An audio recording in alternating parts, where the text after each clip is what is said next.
Bueno, muy buenas tardes o buenos días, de acuerdo a lo que a cada uno de los alumnos que se puedan conectar con esta clase de liderazgo que tiene que ver con un curso en la malla nuestra de la Iglesia del Evangelio Cuadrangular.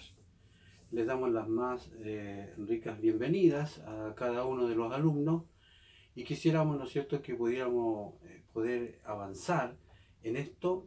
Creo que la clase de liderazgo es muy importante y quisiéramos partir con la primera clase hoy, ¿ya? Tenemos que ver con liderazgo. ¿Qué es lo que es liderazgo? Lo primero que tenemos que ver que es el proceso que influye sobre los demás. ¿Pero para qué? Para alcanzar logros, para alcanzar objetivos, para alcanzar metas. Esa es la idea principal del liderazgo. Vuelvo a repetir. Es el proceso que influye sobre los demás. ¿Pero para qué? Para logros, metas y objetivos. Así que por lo tanto me gustaría a mí poder dar algunos detalles del liderazgo. Por ejemplo, qué significa ejercer liderazgo. Eh, de hecho, una definición podría dar movilizar a las personas para afrontar problemas complicados, a veces muy difíciles, obviamente siendo capaz de provocar eh, un trabajo de adaptación. Esa es más o menos la clave. Bueno, vamos a ir viendo algunos detalles cuando hablamos del liderazgo eh, con líder, en este caso.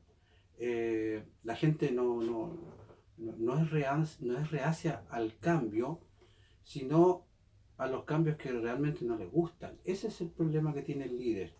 ¿Ya? Sin embargo, lo normal es que el cambio provoque en los distintos grupos, las distintas personas, eh, algún sentido de pérdida. Ese es el problema que se les provoca en la mente, en el corazón de las personas, ya sea que tenga que ver con lo económico, lo que tenga que ver con en lo emocional o en las lealtades, o de repente le quitamos el tiempo libre, o también de poder, de seguridad, de prestigio, de credibilidad. Todo es un cambio que se realiza en las personas y genere estas pérdidas. Obviamente la gente no quiere hacerlo, no quiere cambiar aquello. Entonces, todas estas cosas generan resistencia. Nosotros tenemos que estar atentos a eso. Entonces, esto debe combatirse. Obviamente los líderes tienen que ser muy inteligentes y mostrar los beneficios que puede provocar algún tipo de cambio que va obviamente dirigido con algún objetivo, una meta bíblica, obviamente. Entonces, hay que mostrar los beneficios, aunque muchas veces son inciertos, pero sí los mostramos de ese futuro del cual nosotros esperamos. Aunque incierta, tenemos que motivarlos a aquello. Entonces, el liderazgo consiste no solamente en modelar expectativas, sino a veces en quebrarlas directamente. Entonces, el líder es la persona que ejerce liderazgo y que moviliza a las personas. Ese es importante, moviliza a las personas. Esta persona puede ser cualquier persona ya con o sin autoridad. Así que hay algunas cositas que les voy a mencionar ahora. Eh, Vamos a ver alguna evolución del concepto de liderazgo. Vamos a ver algunos detalles. Por ejemplo, el carismático, hay un líder que es muy carismático. En todas partes existe el líder carismático y está basado en las cualidades del líder. ¿Ya? El carismático está basado en las cualidades del líder. ¿Ya? Y este carismático, hay una premisa que dice que se nace líder, no se puede aprender. En este caso, en el carismático. Y de hecho los seguidores siguen a la persona del líder, no a sus ideas. ¿Se fija el detalle? Siguen a la persona, no siguen a las ideas. O sea, básicamente, inicialmente, siguen al líder, no a sus ideas. Eso es más o menos el líder, como dije yo, el líder carismático. ¿Ya? El líder situacional, ese otro líder que es basado en las características de los seguidores y las tareas a ser realizadas. ¿Ya? Es flexible.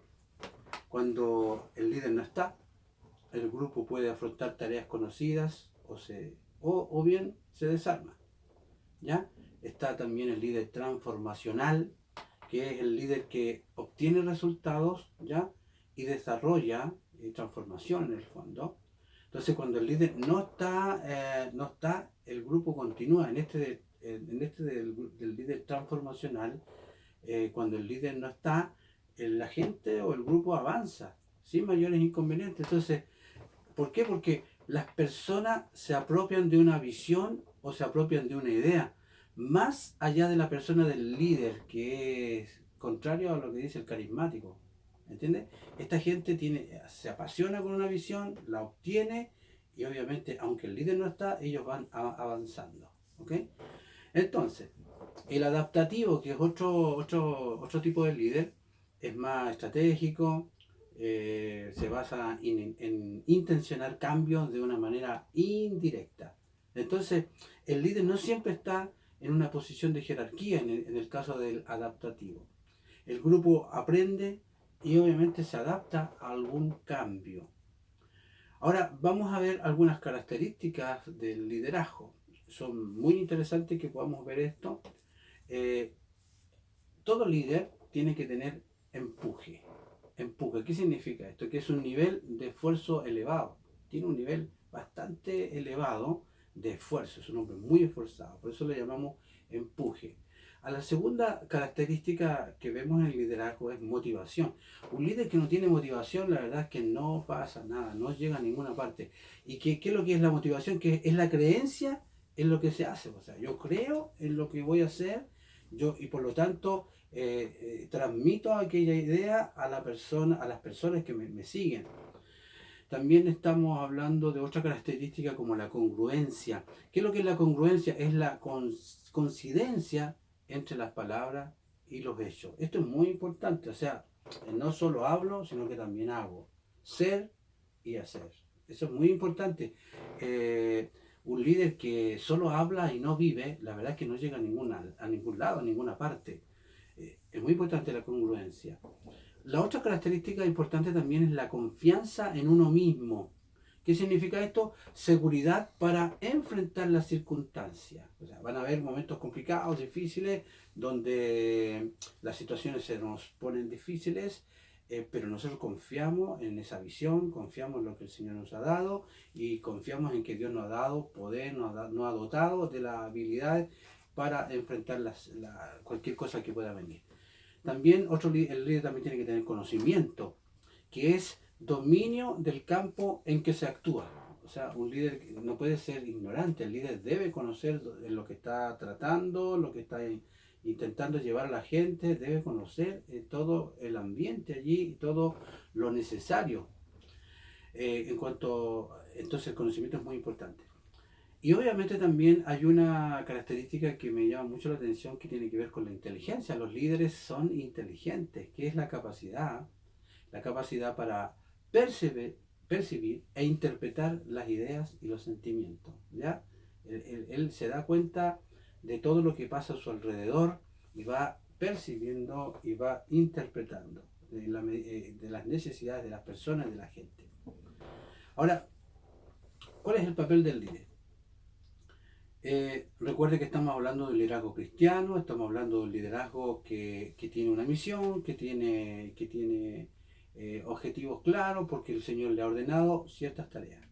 Entonces, ¿cuál es el papel del líder? Esto es muy fundamental. ¿Cuál es el papel? Crear una visión. La verdad es que si el líder no logra crear una visión en la gente, en las personas, entonces no va a llegar a ningún lado.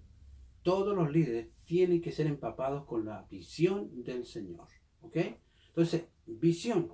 ¿Qué es lo que es una visión? Es la imagen mental de un estado futuro deseable y posible. Eso es una visión. ¿entiendes? Entonces, en este caso, muchas veces nosotros el Señor empieza a trabajar con nuestras vidas de un tiempo a otro y empieza a colocar algo en tu cabeza, en tu mente, que tiene obviamente el centro es Cristo. No te olvides que todos los cristianos tienen que ser cristocéntricos. No puede tener una visión y no tener a Cristo dentro de la visión. Tiene que estar Cristo metido en la visión. Así que en este caso es muy fundamental ya que la visión sea redentora también. La visión tiene que tener con la redención, con la salvación de la gente, de las personas. Entonces, vamos a hablar un poquito de autoridad y liderazgo. Autoridad es poder conferido para desarrollar un servicio, ¿ya? Se trata de una decisión voluntaria y consciente, ¿ok? Entonces, de la autoridad esperamos ¿qué cosa? Esperamos dirección, esperamos protección y esperamos orden. Así que, de hecho, si miramos el origen de Satanás, en Isaías capítulo 14, versos 12 al 15, ahí vemos que hace referencia al ascenso y a la caída de Satanás. Isaías habla de que cómo Satanás infringió la autoridad de Dios, que fue lo más complicado que hizo. Y Ezequiel también habla de transgresión de la santidad de Dios. Entonces, ¿qué es más grave? ¿Ofender la santidad o la autoridad de Dios? Esa es la pregunta. Ofender la autoridad de Dios es una rebelión mucho más grave que la de ofender su santidad. Entonces, el pecado se comete en la esfera de la conducta y se puede perdonar mucho más fácil que la rebelión. ¿Ya?